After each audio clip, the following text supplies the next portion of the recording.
সুপ্রিয় শিক্ষার্থীরা, চট্টগ্রাম বন্দর কলেজ কর্তৃক আয়োজিত অনলাইন ক্লাসে তোমাদেরকে স্বাগতম। আশা করছি সৃষ্টিকর্তার অশেষ রহমতে তোমরা সকলে ভালো আছো। আমরা পূর্ববর্তী ক্লাসে তোমাদের হিসাব বিজ্ঞান দ্বিতীয় পত্রের 6ষ্ঠ অধ্যায় আর্থিক বিবরণী বিশ্লেষণ নিয়ে আলোচনা শুরু করেছি এবং তোমাদেরকে আর্থিক বিবরণী বিশ্লেষণ করার জন্য যে সকল হাতিয়ারগুলি আছে, আর্থিক বিবরণী বিশ্লেষণ করার যে মাধ্যমগুলি আছে, তার মধ্যে যে মাধ্যমে আমরা আর্থিক বিবরণী বিশ্লেষণ করি বা তোমাদের সিলেবাসে যে মাধ্যমের কথা উল্লেখ করা আছে সেটি হচ্ছে অনুপাত বিশ্লেষণের মাধ্যমে আমরা আর্থিক বিবরণী বিশ্লেষণ করি।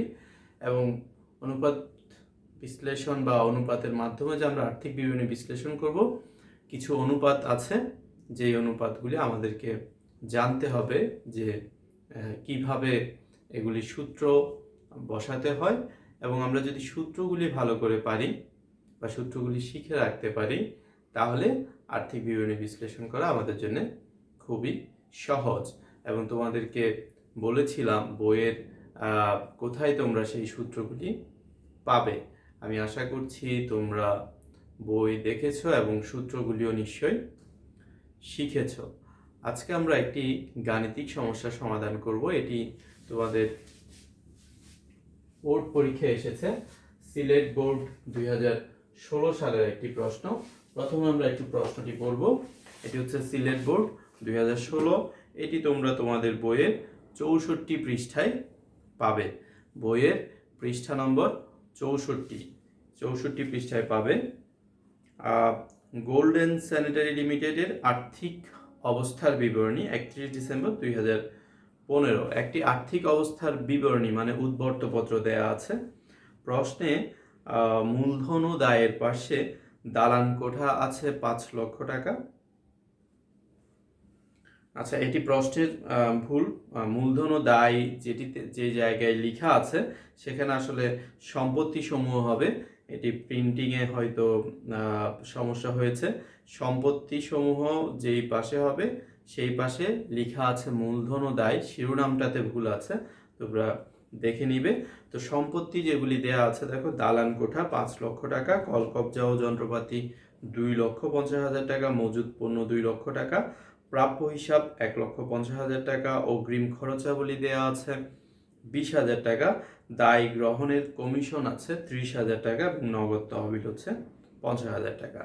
এই যে সম্পত্তিগুলি দেয়া আছে, এই সম্পত্তিগুলির শ্রেণীবিন্যাস জানা থাকা খুবই গুরুত্বপূর্ণ। আর্থিক বিবরণী বিশ্লেষণ করতে গেলে এই শ্রেণীবিন্যাস আমাদেরকে জানতে হবে। যেমন দালান কোঠা এবং কলকবজা যন্ত্রপাতি এগুলি হচ্ছে স্থায়ী সম্পত্তি, মজুদ পণ্য, প্রাপ্য হিসাব, অগ্রিম খরচাবলী এগুলি হচ্ছে চলতি সম্পত্তি, দায় গ্রহণের কমিশন এটি হচ্ছে কাল্পনিক সম্পত্তি বা অবাস্তব সম্পত্তি বা অসমন্বয়কৃত ব্যয় বলি। আর আছে নগদ তহবিল হচ্ছে চলতি সম্পত্তি।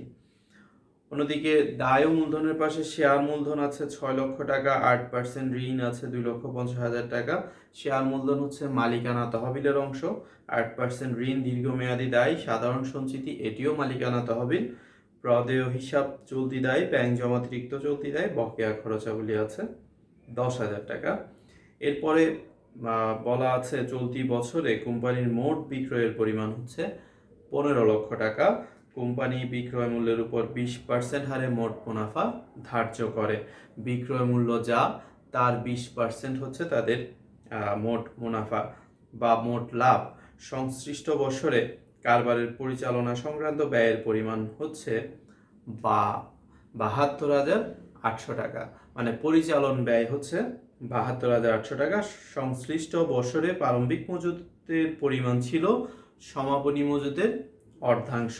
মানে প্রারম্ভিক মজুদ হচ্ছে সমাপনী মজুদ যা আছে তার অর্ধেক।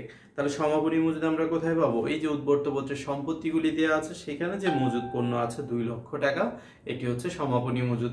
যেহেতু বলা হয়েছে প্রারম্ভিক মজুদ সমাপনী অর্ধেক, তাহলে 2 লক্ষ টাকার অর্ধেক হচ্ছে প্রারম্ভিক মজুদ 1 লক্ষ টাকা। এই হচ্ছে প্রশ্ন। কতে আমাদেরকে করতে বলা হয়েছে কার্যকরী মূলধনের পরিমাণ নির্ণয়। কার্যকরী মূলধনকে চলতি মূলধনও বলা হয়। কার্যকরী মূলধনের যে সূত্র সেটি দেখো, কার্যকরী মূলধনের পরিমাণ নির্ণয়। কার্যকরী মূলধন সমান হচ্ছে চলতি সম্পদ বিয়োগ চলতি দায়। চলতি সম্পত্তি থেকে চলতি দায় বাদ দিলে যে অবশিষ্ট পাওয়া যাবে সেটি হচ্ছে কার্যকরী মূলধন, অথবা এটিকে চলতি মূলধনও বলা হয়। তাহলে এই প্রশ্নে আমাদেরকে চলতি সম্পত্তি দেয়া আছে 4টি: মজুদ পণ্য, প্রাপ্য হিসাব, অগ্রিম খরচাবলী এবং নগদ তহবিল। দেখো আমরা লিখেছি মজুদ পণ্য, প্রাপ্য হিসাব, মজুদ পণ্য যোগ প্রাপ্য হিসাব যোগ অগ্রিম খরচ যোগ নগদ তহবিল। অন্যদিকে বিয়োগ চলতি দায়। চলতি দায় কি কি আছে? প্রশ্নে প্রদেয় হিসাব আছে, ব্যাংক জমাতিরিক্ত আছে, প্লাস বকেয়া খরচাবলী আছে। এবার এগুলির মান লিখতে হবে। মজুদ পণ্য হচ্ছে 2 লক্ষ টাকা, প্রাপ্য হিসাব হচ্ছে 1,50,000 টাকা, অগ্রিম খরচ হচ্ছে 20,000 টাকা, নগদ তহবিল হচ্ছে 50,000 টাকা। যা প্রশ্নে দেওয়া আছে মানগুলি বসিয়ে দিব। প্রদেয় হিসাব হচ্ছে 1 লক্ষ টাকা, ব্যাংক জমাতিরিক্ত আছে 40,000 টাকা, বকেয়া খরচাবলী আছে 10,000 টাকা। তাহলে 4টি চলতি সম্পদ, এই 4টির সমষ্টি হচ্ছে 4,20,000 টাকা, মানে মোট চলতি সম্পদ হচ্ছে 4,20,000 টাকা। এবং মোট চলতি দায় হচ্ছে, চলতি দায় 3টি আছে, প্রদেয় হিসাব, ব্যাংক জমাতিরিক্ত, বকেয়া খরচাবলী। এই 3টির মোট হচ্ছে 1,50,000 টাকা। তাহলে মোট 4,20,000 টাকা চলতি সম্পদ এবং 1,50,000 টাকা হচ্ছে চলতি দায়। চলতি সম্পদ থেকে চলতি দায় বাদ দিলে আমরা আর পাবো 2,70,000 টাকা, যা কার্যকরী মূলধন নামে পরিচিত। তাহলে কার্যকরী মূলধন কাকে কিভাবে নির্ণয় করতে হয়, বা কার্যকরী মূলধনের সূত্রটা যদি আমরা জানি, চলতি সম্পদ বিয়োগ চলতি দায়, তাহলেই কিন্তু তোমরা এটি করতে পারবে। কারণ এর আগের অধ্যায় বা আর্থিক অবস্থার আর্থিক বিবরণী অধ্যায়ে তো আমরা কোনগুলি চলতি সম্পদ কোনগুলি চলতি দায় তা জেনেছি। এখন শুধু সূত্রগুলি আসলে জানা দরকার। যখনই তুমি সূত্র শিখতে পারবে তাহলে এই অধ্যায় খুব সহজেই করতে পারবে। এই অধ্যায়ের সূত্রগুলি একটু ভালো করে শিখে নিলে তোমরা নিজেরাই বসে বসে সব অঙ্ক সলভ করতে পারবে। সব কয়ের উত্তর কতে জানতে চেয়েছিল কার্যকরী মূলধনের পরিমাণ। কার্যকরী মূলধন হচ্ছে 2,70,000 টাকা। খতে বলা হয়েছে মজুদ আবর্তন অনুপাত ও নিট লাভের হার নির্ণয় করো। এখন আমরা ক্ষয়ের সমাধান করব, মজুদ আবর্তন অনুপাত এবং নিট লাভের হার নির্ণয়। তাহলে দেখো, মজুদ আবর্তন অনুপাত ও নিট লাভের হার নির্ণয় করতে বলা হয়েছে খতে। মজুদ আবর্তন অনুপাত, মজুদ আবর্তন অনুপাতের যে সূত্র সেটি হচ্ছে বিক্রিত পণ্যের ব্যয় ভাগ গড় মজুদ। বিক্রিত পণ্যের ব্যয় ভাগ গড় মজুদ। দেখো, বিক্রিত পণ্যের ব্যয় বা ভাগ গড় মজুদ। তবে অনেক সময় যদি এরকম হয় যে বিক্রিত পণ্যের ব্যয় যদি বের করার মতো কোনো তথ্য প্রশ্নে না থাকে, বিক্রিত পণ্যের ব্যয় বের করার মতো কোনো তথ্য যদি প্রশ্নে না থাকে, তাহলে বিক্রিত পণ্যের ব্যয়ের পরিবর্তে আমরা বিক্রয় লিখতে পারবো। কখন আমরা বিক্রয় ভাগ গড় মজুদ লিখতে পারবো? যখন বিক্রিত পণ্যের ব্যয় প্রশ্নে দেয়া থাকবে না, অথবা বিক্রিত পণ্যের ব্যয় বের করে নেওয়ার মতো কোনো তথ্য প্রশ্নে থাকবে না। এই প্রশ্নে বিক্রিত পণ্যের ব্যয় বের করার মতো তথ্য আছে। সরাসরি বিক্রিত পণ্যের ব্যয় দেয়া নেই, কিন্তু বিক্রিত পণ্যের ব্যয় বের করার মতো তথ্য আছে। বিক্রিত পণ্যের ব্যয় ভাগ গড় মজুদ। বিক্রিত পণ্যের ব্যয় বের করার আমরা আর্থিক অবস্থার বিবরণী, এর আগের অধ্যায় আর্থিক বিবরণী যখন করেছি, সেখানে আয় বিবরণী করার সময় আমরা বিক্রিত পণ্যের ব্যয় বের করেছি। প্রারম্ভিক মজুদ পণ্য যোগ নিট ক্রয় যোগ অন্যান্য প্রত্যক্ষ খরচ বাদ সমাপনী মজুদ পণ্য। প্রারম্ভিক মজুদ যোগ নিট ক্রয় যোগ অন্যান্য প্রত্যক্ষ খরচ, এই 3টির সমষ্টিকে আমরা বলতাম বিক্রয়যোগ্য পণ্যের ব্যয়, এবং বিক্রয়যোগ্য পণ্যের ব্যয় থেকে সমাপনী মজুদ বাদ দিয়ে আমরা পেতাম বিক্রিত পণ্যের ব্যয়। তাহলে বিক্রিত পণ্যের ব্যয় বের করার এটি একটি পদ্ধতি। আরেকটি পদ্ধতি হচ্ছে, বা আরেকটি সূত্র আছে বিক্রিত পণ্যের ব্যয় বের করে। দেখো, আমরা যখন আয় বিবরণী করি তখন বিক্রয় থেকে বিক্রিত পণ্যের ব্যয় বাদ দিয়ে আমরা মোট লাভ পাই। বিক্রয় বিয়োগ বিক্রিত পণ্যের ব্যয় সমান হচ্ছে কি? মোট লাভ। তাহলে আমার কাছে যদি মোট লাভ থাকে আর বিক্রিত পণ্যের ব্যয় থাকে, বিক্রয় দেয়া থাকে, আমাদের প্রশ্নে যদি মোট লাভ থাকে এবং বিক্রয় দেয়া থাকে, তাহলে বিক্রয় থেকে মোট লাভ বাদ দিলে আমরা বিক্রিত পণ্যের ব্যয় পাবো। বিক্রয় বিয়োগ বিক্রিত পণ্যের ব্যয় সমান যদি মোট লাভ হয়, এবার তুমি পক্ষান্তর করো, বিক্রিত পণ্যের ব্যয় সমান হবে বিক্রয় বিয়োগ মোট লাভ। এবং সেই সূত্রের মাধ্যমে আমরা বিক্রয় বিয়োগ মোট লাভের মাধ্যমে আমরা বিক্রিত পণ্যের ব্যয় বের করব। এবং গড় মজুদ মানে হচ্ছে প্রারম্ভিক মজুদ যোগ সমাপনী মজুদ ভাগ 2, প্রারম্ভিক মজুদ যোগ সমাপনী মজুদ ভাগ 2। এই প্রশ্নে প্রারম্ভিক মজুদও সরাসরি দেয়া নাই, বাট বলে দেয়া আছে প্রারম্ভিক মজুদ হচ্ছে সমাপনী মজুদ যা তার অর্ধেক প্রারম্ভিক মজুদ। আর যদি এরকম আমরা অনেক প্রশ্ন পাবো সেখানে দেখবে প্রারম্ভিক মজুদ দেয়া নেই। যদি প্রারম্ভিক মজুদ দেয়া না থাকে কোনো প্রশ্নে, তাহলে গড় মজুদ নির্ণয়ের সময় মনে রাখতে হবে গড় মজুদ মানে হচ্ছে সমাপনী মজুদ যা থাকবে সেটাই গড় মজুদ হবে, তখন আর 2 দিয়ে ভাগ করতে হবে না।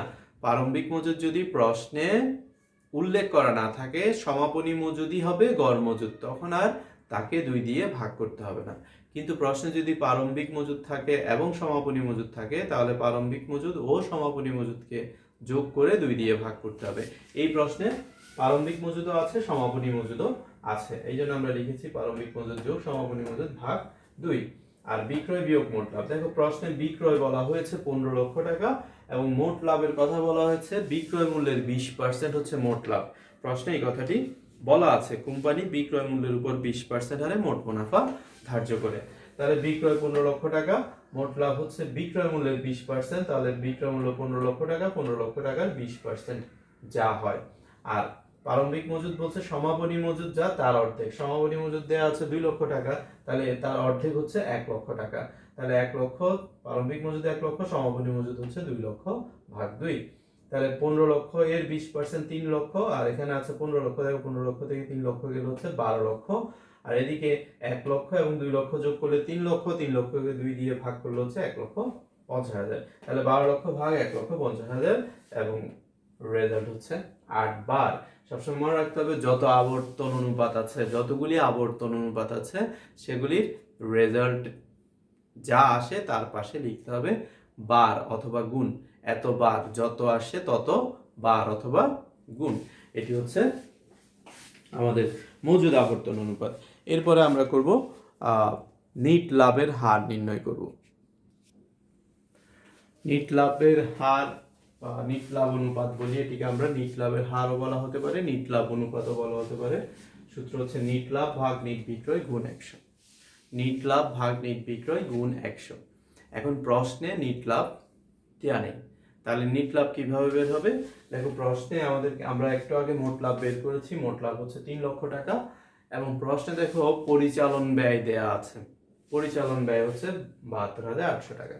তাহলে তোমরা যখন আয় বিবরণী করেছো মনে আছে, বিক্রিত পণ্যের ব্যয় যখন আমরা বিক্রয় থেকে বাদ দিই মোট লাভ পাই, মোট লাভ থেকে পরিচালন ব্যয় বাদ দিলেই কিন্তু আমরা নিট লাভ পেতে পারি যদি কোনো অপরিচালন আয় বা অপরিচালন ব্যয় না থাকে। সো এই প্রশ্নে যেহেতু কোনো অপরিচালন আয় বা অপরিচালন ব্যয়ের কথা বলা নেই, শুধুমাত্র পরিচালন ব্যয় বলা আছে, তাহলে মোট লাভ থেকে পরিচালন ব্যয় বাদ দিলে আমরা আসলে আমাদের নিট লাভ পাবো। আর নিট বিক্রয় তো প্রশ্নে দেয়াই আছে, তাহলে মোট লাভ 3 লক্ষ, পরিচালন ব্যয় হচ্ছে 72,800 এবং নিট বিক্রয় 15 লক্ষ টাকা গুণ 100।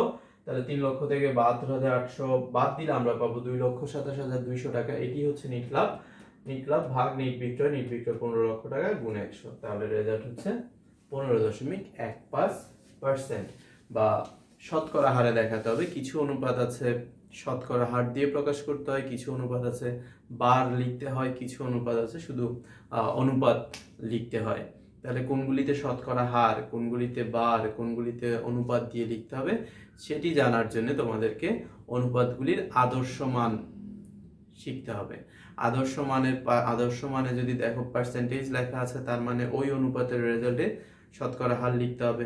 আদর্শ মানে যদি দেখো বার দিয়ে বলা আছে তাহলে যেই অনুপাতগুলির আদর্শ মানে বার দিয়ে বলা আছে সেখানে বার লিখতে হবে। আর আদর্শ মানে যদি লেখা থাকে এরকম 2:1, 3:1, তাহলে রেজাল্ট যা আসবে ওই অনুপাতগুলির রেজাল্ট যা আসবে তার সাথে অনুপাত 1 লিখতে হবে। তাহলে আমাদের ক্ষয়ের উত্তর হয়ে গেল মজুদ আবর্তন অনুপাত ও নিট লাভের হার। এখন আমরা গ এর উত্তরে যাব। এবার দেখো গতে বলা হয়েছে গড় আদায় সময় ও দায় মালিকানা অনুপাত নির্ণয় করতে। গড় আদায় সময় এটি নির্ণয়ের জন্য এটি দুই ভাবে বের করা যায়। একটি হচ্ছে দেনাদার আবর্তন অনুপাত বের করার মাধ্যমে, আর একটি হচ্ছে সরাসরি গড় আদায় সময়ের জন্য আমরা সূত্র লিখতে পারি গড় দেনাদার ভাগ নিট বিক্রয়। এখানে নিট বিক্রয় না লিখে নিট ধারে বিক্রয় লেখাটাই উত্তম।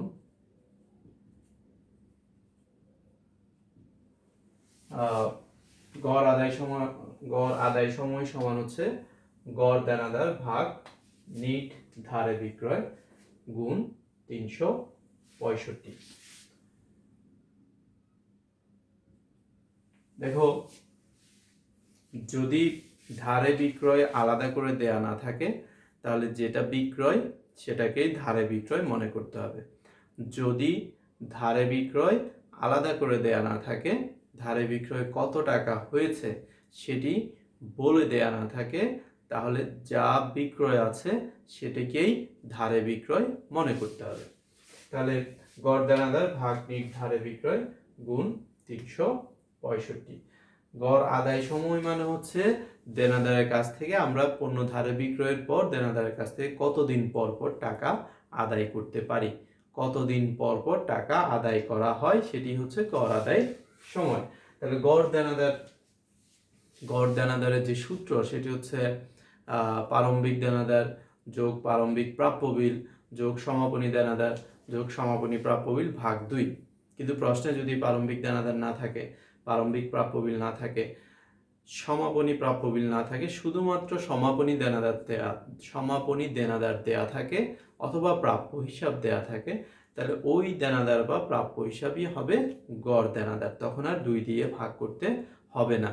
গড় নির্ণয় করার সময় যদি প্রারম্ভিক না থাকে, শুধু সমাপনী দেয়া থাকে এবং সমাপনী যদি প্রাপ্য হিসাব দুইটিই থাকে, তাহলে দুইটির যোগফলকে নিতে হবে গড় দেনাদার হিসাবে। আর যদি প্রাপ্য বিলও না থাকে, শুধু দেনাদার থাকে বা প্রাপ্য হিসাব থাকে, ওই দেনাদার বা প্রাপ্য হিসাবই হবে গড় দেনাদার। তো আমাদের এই প্রশ্নে শুধু দেনাদার আছে, অন্য কোনো কিছু নেই, সমাপনী দেনাদার আছে এবং সেটাকেই গড় দেনাদার হিসাবে আমরা লিখবো 1,50,000। যেহেতু ধারে বিক্রয় আলাদা করে বলা নাই, নিট বিক্রয়টি হচ্ছে আমাদের ধারে বিক্রয় হিসাবে গ্রহণ করতে হবে এবং বিক্রয় হচ্ছে 15 লক্ষ টাকা গুণ 365। তাহলে দেখো 36.50 দিন, এটির মান হচ্ছে 36.50 দিন পর পর আমরা দেনাদারের কাছ থেকে টাকা আদায় করি। এরপরে আমাদেরকে বলা হয়েছে দায় মালিকানা অনুপাত নির্ণয় করার জন্য। দায় মালিকানা অনুপাতের সূত্র হচ্ছে বহির্দায় ভাগ মালিকানা তহবিল। বহির্দায় মানে প্রতিষ্ঠানের বাইরের যে দায়, প্রতিষ্ঠানের বাইরের দায়কে আমরা 2 ভাগে ভাগ করি, একটি হচ্ছে চলতি দায় এবং অন্যটি হচ্ছে দীর্ঘমেয়াদী দায়। চলতি দায় যোগ দীর্ঘমেয়াদী দায়। আর মালিকানা তহবিল মানে হচ্ছে ব্যবসায়ী মালিকদের অংশ। ব্যবসায়ী মালিকদের অংশ যদি নির্ণয় করতে হয়, মনে রাখতে হবে সব সময় মালিকানা তহবিল বা মালিকদের অংশ যা আসে সেখান থেকে, ওই যোগফল থেকে, মালিকদের অংশের সমষ্টি থেকে যদি কোনো কাল্পনিক সম্পত্তি থাকে, যদি কোনো কাল্পনিক সম্পত্তি বা অবাস্তব সম্পত্তি প্রশ্নে দেয়া থাকে, সেটি বাদ দিতে হবে। কারণ মালিকানা তহবিলের যে সমষ্টি তার ভেতরে কিন্তু এই কাল্পনিক সম্পত্তি থাকে। আমাদের এই প্রশ্নে মালিকানা তহবিল দুটি, একটি হচ্ছে শেয়ার মূলধন এবং অন্যটি হচ্ছে সাধারণ সঞ্চিতি। এই দুটির যে সমষ্টি, সেখান থেকে একটি কাল্পনিক সম্পত্তি আছে এই প্রশ্নে, দায় গ্রাহকের কমিশন নামে একটি কাল্পনিক সম্পত্তি, 30,000 টাকা, এটি বাদ দিতে হবে, তাহলে আমরা সঠিক মালিকানা তহবিল পাবো। সুতরাং দায় গ্রাহকের কমিশন যখন আমরা বাদ দিব, সঠিক মালিকানা তহবিল পাওয়া যাবে এবং মালিকানা তহবিল হবে, দেখো এখানে 6 লক্ষ, 2 লক্ষ, 8 লক্ষ, 8 লক্ষ থেকে 30,000 গেলে 7,70,000, আর উপরে বহির্দায় হচ্ছে 4 লক্ষ। তাহলে প্রতিষ্ঠানের বাইরের পক্ষের দায় এবং প্রতিষ্ঠানের অভ্যন্তরীণ দায়, এই দুইটার মধ্যে অনুপাত কত, এই দুইটার অনুপাত কত, তাহলে এটা এখানে রেজাল্ট আসছে দেখো 0.52 এবং এখানে যে রেজাল্ট আসবে তার সাথে অনুপাত 1 লিখতে হবে। এটির মান হচ্ছে 1 টাকা মালিকানা তহবিলের বিপরীতে, মালিকদের টাকার 1 টাকার বিপরীতে প্রতিষ্ঠানের অভ্যন্তরীণ দায় যেখানে 1 টাকা, সেখানে প্রতিষ্ঠানের বাহ্যিক দায় হচ্ছে 0.52 টাকা। ঠিক আছে, তো এই হচ্ছে মালিকানা তহবিল। আমাদেরকে এই প্রশ্নটিতে সিলেট বোর্ডে যে প্রশ্নটি এসেছে সেখানে এই কয়টি কাজই করতে বলা হয়েছে। তোমরা যদি সূত্রগুলি শিখে ফেলো তাহলে কিন্তু এই অধ্যায় করা তোমাদের জন্য খুবই সহজ। আমি তোমাদেরকে একটা কাজ দিতে পারি, সেটা হচ্ছে তোমরা এখান থেকে 1 থেকে 10 এই প্রশ্নগুলি তোমরা বাসায় সমাধান করার চেষ্টা করতে পারো। উদাহরণ 1 থেকে 10 এগুলি তোমরা যদি চেষ্টা করো, না পারলে উদাহরণ থেকে সাহায্য নিতে পারবে। কোনো জায়গায় যদি না বুঝো তাহলে আমার সাথে যোগাযোগ করলে আমি তোমাদের সমস্যা সমাধান করার চেষ্টা করব ইনশাআল্লাহ। তাহলে তোমরা উদাহরণ 1 থেকে 10 পরবর্তী ক্লাস পর্যন্ত এগুলি বাসায় করো। আমরা পরবর্তী ক্লাসে অন্য আরেকটি বোর্ড কোশ্চেন নিয়ে আলোচনা করব। আজকের ক্লাস এখানে শেষ করছি। আল্লাহ হাফেজ।